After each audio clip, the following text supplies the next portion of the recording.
Ya, tentu harapannya juga bisa membantu pengusaha ekspor. Sudah ada Pak Beni juga. Oke, Pak Beni, saya ingin tanyakan apa yang menjadi catatan kritis dari para pengusaha ekspor. Ada Pak Faisal, ada Pak Rifki. Apa yang dibutuhkan dari pengusaha terkait dengan kondisi iklim ini untuk mendukung ekspor? Ya, oke, terima kasih. Mungkin pada hari ini saya bahagia sekali nih. Tadi pagi Ibu Mari mengatakan tekstil itu bukan sunset. Nah sekarang Pak Faisal juga mengatakan demikian. Jadi memang banyak misleading pendapat di Republik ini sehingga ekspor itu dianggapnya memilih barang yang kita miliki yang negara lain nggak punya. Nah sebetulnya justru akhirnya pada kesimpulan saya tadi dari pembicara yang tahap 1 tadi, ujungnya job creation. Ya kan, kalau orang udah ada job, tentu dia akan baik-baik saja lah gitu. Nah masalahnya di sini kan investasi, tadi pagi kita ngomong investasi.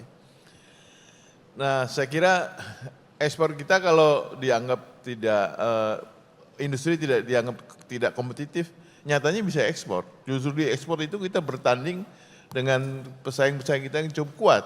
Nah kenapa di dalam negeri kita selalu kalah? Karena ada policy dari eksportir dari negara tertentu melakukan predator pricing, di mana itu akan membunuh industri kita pada saatnya nanti sudah kita mati, baru dia akan naikkan harga secara bertahap.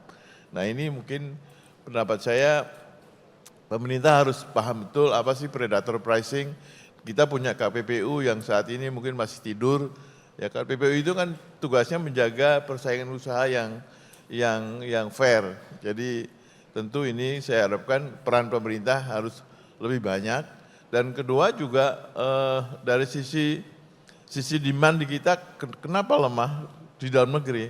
Karena tadi banyak yang tidak bekerja, nganggur karena tidak ada job. Pernah saya didiskusi di Kemenko Equin menanyakan kenapa ada PHK Pak Beni? Ya, jawabannya saya singkatkan, karena nggak ada kerjaan.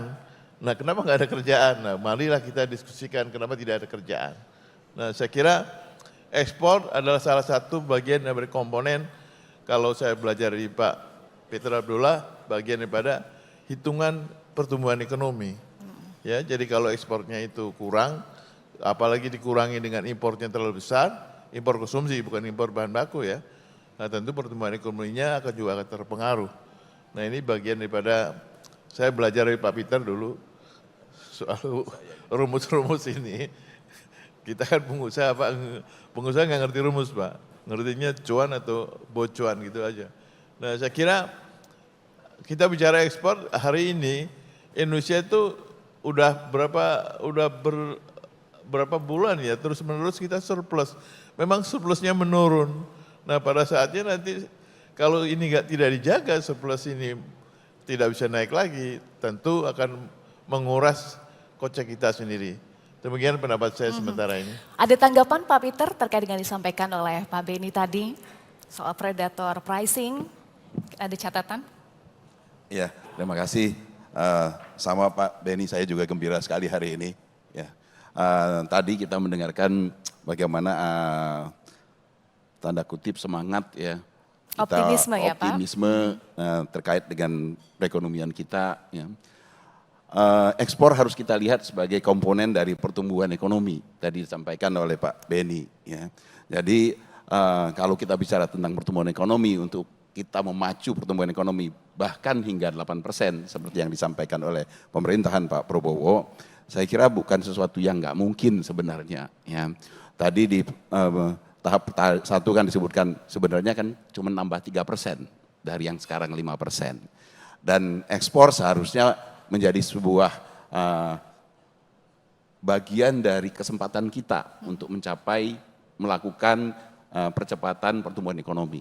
Dan balik lagi kegembiraan saya juga dipicu dari apa yang disampaikan oleh Pak Faisal tadi ya, kemudian dari Pak Rifki ya, bagaimana dari keperindustrian terutama lagi dari ekonomi kreatif sebenarnya kita punya banyak peluang sekali untuk memacu ekspor kita. Ya.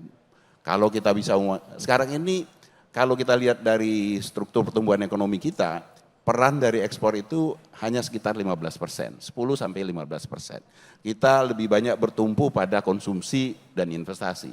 Konsumsi itu kontribusinya bahkan antara 50 sampai 60%. Ya. Jadi benar-benar kita bertumpu pada konsumsi.